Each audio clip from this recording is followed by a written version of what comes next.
aja kayak layang-layang nggak serius, effortless sekali naik di sini. Selamat pagi teman-teman Otomotif TV. Selamat pagi dari Dieng. Ini adalah hari kedua perjalanan etapa pertama Tur Bumi Nusantara.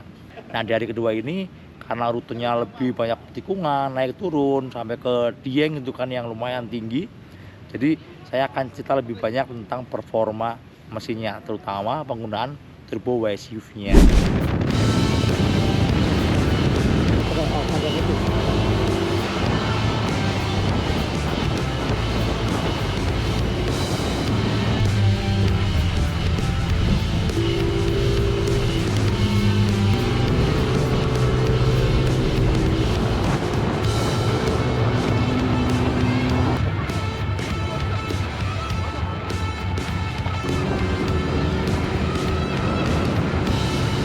Ini tiba-tiba panas banget nih.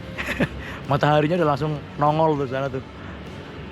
Oke, gimana dengan turbo WSUV-nya? Jelas dong, kerasa banget. Jadi waktu lagi nanjak-nanjak, naik-naik teman-teman itu bener-bener yang bener-bener bisa diandalkan ya. Jadi tanpa memainkan tombol shift-nya pun dia udah langsung aktif di WSUV 1 ketika kita buka gas gede itu kan. Nah itu kerasa banget waktu lagi mau nyalip, kita butuh akselerasi cepet, dibuka gas gede itu langsung tariknya tuh bener-bener yang ringan banget biarpun nanjak ya. Itu berasa enteng banget teman-teman. Baik kalau misalnya ada 2-3 mobil, wah ini masih kurang enteng nih, baru dimainin pindah ke WSUV 2 atau WSUV 3. Kalau kira-kira udah ternyata kita udah aman, tinggal nyalip doang, ya udah langsung dilepas. Kalau lepasnya tinggal pencet tombol riding mode atau ditutup gas sedikit, maka otomatis dia akan kembali ke rasio yang normalnya lagi. Jadi napasnya bisa lebih panjang lagi. Kemudian WI-CVT-nya ketika dipakai buat engine brake ya, buat deselerasi. Nah ternyata saya menemukan fakta menarik lagi nih. Di sini kemarin benar-benar kerasa teman-teman, di tikungan-tikungan yang sambung menyambung kayak gitu. Jadi kalau masuk tikungan kita turunin dulu nih ke WSUV 1 atau WSUV 2. Ini akan sangat membantu pengereman ya. Dan waktu kita buka gas, biarpun buka gasnya nggak terlalu gede, WSUV 1-nya itu akan langsung aktif teman-teman. Turbo WSUV 1-nya aktif, itu bikin ketika kita keluar tikungan jadi kerasa lebih cepat. Nah itu sensasi yang enak banget itu. Waktu masuk kita nggak perlu ngerem keras-keras, tapi udah langsung tahan dari transmisi, dari mesinnya. Dan waktu kita buka gas itu langsung responsif. Nah itu buat kalau masuk tikungan yang ngalir gitu enak banget. Buat nyalip-nyalip juga enak. Sampai tadi yang unik ya, kita itu tadi sempat dilewatin tanjakan Krakal, tanjakan yang viral kan. Nah awalnya kita nggak tahu tuh, jadi kita malah baru sadar kalau itu tanjakan Krakal ketika lewat pos warga. Oh ini ada pos warga yang biasa bantu-bantuin dorong itu kan. Oh ternyata ini tanjakan Krakal nih ternyata. Makanya kita nggak sadar dari bawah, nggak langsung gaspol, santai aja, ternyata masih tetap naik-naik aja teman-teman. Bukan cuma NMAX Turbo yang Tex-Max ya, tapi juga ada yang Neo yang nggak pakai WSUV itu juga nanjak. Terus si Lexi, beberapa teman-teman yang pakai Lexi juga ya dengan santainya naik aja, naik teman-teman. Biarpun TCS-nya aktif. Nah kalau TCS aktif memang kalau menurut saya kurang ideal ya buat nanjak-nanjak di daerah Krakal itu. Jadi waktu saya ngobrol sama teman-teman di sini ya, dan saya mengamati langsung, dia ternyata memang nanjaknya itu agak bumpy ya, bumpy dan agak belok dikit. Nah itu yang kadang-kadang bikin orang tuh kehilangan momen. Nah bumpy itu roda belakang kan jadi kurang grip ya, jadi sesekali dia akan kayak spin gitu. Nah di motor ini karena ada TCS-nya, ada traction control-nya, ketika roda belakang berputar lebih cepat daripada roda depan, artinya oleh sistem akan dianggap slip. Nah kalau slip maka TCS-nya aktif, TCS aktif, power dikurangin. Jadi sesekali tuh kayak dut-dutan gitu karena powernya sengaja dikurangin sama si ECU-nya. Padahal kita lagi mau nanjak, kita butuh tenaga gede gitu kan, malah powernya dikurangin. Wah agak gemes juga. Cuma untungnya karena memang tenaganya oke, jadi tetap bisa nanjak-nanjak aja. Terus setelah itu karena sendirian kok kayaknya kurang menantang gitu kan, akhirnya kita cobain bikin simulasi boncengan. Kali ini saya ngajakin Rangga teman-teman. Ya, teman-teman nih kita matikan dulu si TCS-nya ya. Tadi sempat ngerasain waktu berangkat sendirian agak kayak berbet-berbet gitu kan, kita matiin di sini. Oke. Nah kalau udah mati dia TCS-nya akan nyala terus ini lampunya nih. Dia udah mati ya. Sama-sama kita jalan ke Krakalan lagi. Gimana ya? Let's go ya. Coba kita Krakalan. Boncengan. Yo berdua. Lu berapa kilo enggak? Berapa kilo? Sekarang berarti 66 kilo. 66 tambah 71 berapa? Jadi 136 kilogram. Oke gas. Go. Oh keren banget ya. Udah mulai dingin, pohon pinus, perfect sekali. Enggak, ini gua rekam pakai kardo, nggak jadi langsung masuk ke HP gua rekamannya. Oh siap. Nih turunan nih, fase 2. Oke. Tuh, nahan ya, enak banget ya. Mantap ya mas. Nah, saya nggak perlu ngerem. Apa? Apa betul mas kayak nggak mau bilang tadi belum nggak usah ngerem kan maksudnya beban remnya jadi berkurang ya? Iya. Rem tetap utama, tapi bebannya nggak segede power sih. Gede banget. Aduh kakak. Turun dulu ya mas. Oke. Mas kita jalan naik ya mas. Jalan aja mas. Siap. Let's go. Gas. Gaspol nggak nih? Gaspol. Belum pakai pasif, belum perlu.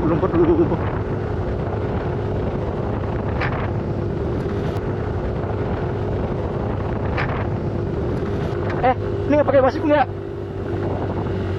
Cobain tanpa pasif. Cobain tanpa pasif dulu. Wah. Tanpa pasif guys. Nanti kita akan cobain yang pakai pasif ya. Udah depannya kayak layang-layang nggak? Serius. Langsung ringan bebannya. Udah depannya Tahan di itu layang-layang. mas kalau lihat di takometer 5.400 rpm terus mas. Iya ya, tahan ya. Udah banyak mobil. Iya. Udah banyak angkat lagi, udah banyak angkat, gokil. Seru. Oh ini sampai atas ini mas. Mulai datar nih. Iya. Dalam sak ini ya. Oke, kita ulangin lagi ya. Ulangin lagi pakai Y-shift. Let's go. Turun lagi.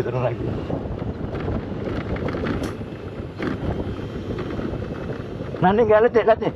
Ini Y-shiftnya nggak aktif nggak? Lihat nih. Oh. Karena di bawah RPM 3.500 nggak? Tuh, nggak aktif. Ini wire aja ya. Wire aja. Jadi tetap. Nah ini kalau dinyangkut baru nih. Tadi barusan gue gas sedikit. Jadi emang harus gas sedikit, nggak harus si kamu sampai ke mangkok. Jadi bener-bener engage baru bisa diaktifin di sekitar 3000 rpm lah. Jadi si engine brake itu bekerja sama kayak RPM, rentang RPM bekerjanya turbo Y-shift-nya. Jadi kalau di bawah 3.500 dia nggak bisa. Kayak tadi kan langsung glonyor kan, digas sedikit dibuka biar engage lagi, kopling sama mangkoknya baru bisa diaktifin. Tiba-tiba langsung aja kayak. Oke. Go. Percobaan kedua. Pakai Y-shift. Nah, kalau tadi aja saya pakai Y-shift naik, kalau lagi pakai Y-shift Kita naik ya. harusnya mesti enak ya.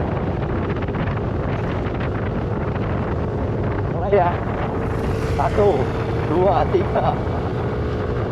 3. Enteng banget nggak? Kalau lebih enteng.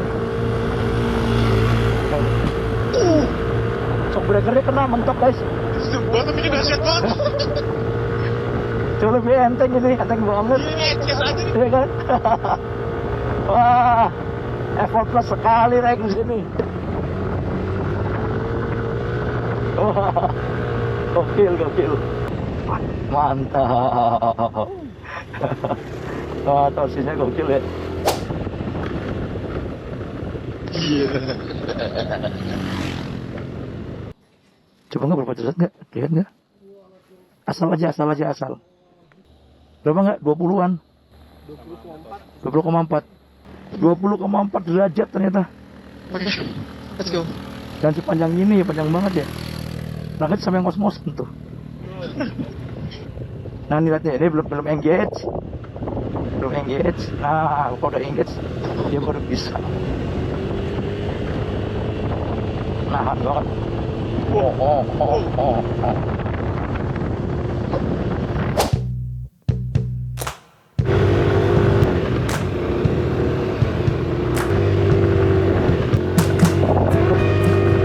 Towing bawa rak kuat tuh. Gokil. Keren banget. Terus dari tanjakan Krakal itu kita harus lagi ke tol Kayangan ya, yang pemandangannya indah banget. Cuma sayang udah agak malam. Nah, jadi kita nggak bisa terlalu dapat pemandangan yang bagus. Apalagi kamera kita kan cuma pakai GoPro doang nih, pakai GoPro. Kalau GoPro tuh kalau udah agak malam, udah gelap, low light itu emang kurang oke ya. Beda sama kamera, bener gitu kan kamera yang biasa dipakai sama videographer kita gitu. Cuma ya di situ kita bisa lihat pemandangan yang cakep banget lah. Depan kabut banget tuh. Wih, keren.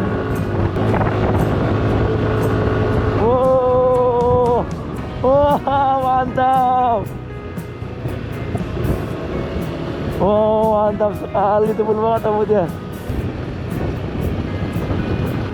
Wow, turunan curam.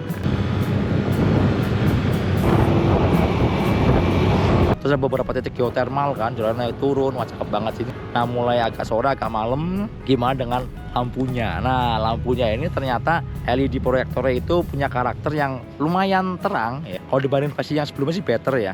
Lampu dekatnya tuh kayak garis gitu, lebar banget lampu dekatnya, dan lampu jauhnya beneran nambahin titik jauh di bagian depan. Cuma memang sayangnya kurang pekat ya. Kalau buat harian sih rasanya masih cukup aja. Cuma memang pekatnya yang menurut saya agak kurang dikit sih. Jadi kalau buat yang suka touring banget gitu ya ada baiknya nambah lampu kayak lampu tembak sendiri itu mungkin buat touring mungkin akan lebih aman. Jadi kalau buat penggunaan harian sih kan kita sempat juga turun tadi dari Dieng turun ke Wonosobo gitu ya di kota gitu. Oke lah, ini masih lebih dari cukup gitu loh, masih sangat cukup buat harian, nggak perlu nambah lampu juga oke banget gitu. Kemudian gimana dengan jok belakang buat boncengan? Nah buat pembonceng kayak sempat nyobain juga nih. Jadi dari Dieng kita mau ke bawah kan mau cari makan gitu, bonceng dong, gantian bonceng. Nah pas duduk di joknya memang kerasa teman-teman, kerasa joknya itu belakang tuh empuk banget ya, beneran empuk, tebel, kenyal gitu, jadi di patah tuh nyaman. Terus pijakan kakinya juga jaraknya nggak terlalu jauh, kaki nggak terlalu nangkring, mirip kayak versi yang sebelumnya.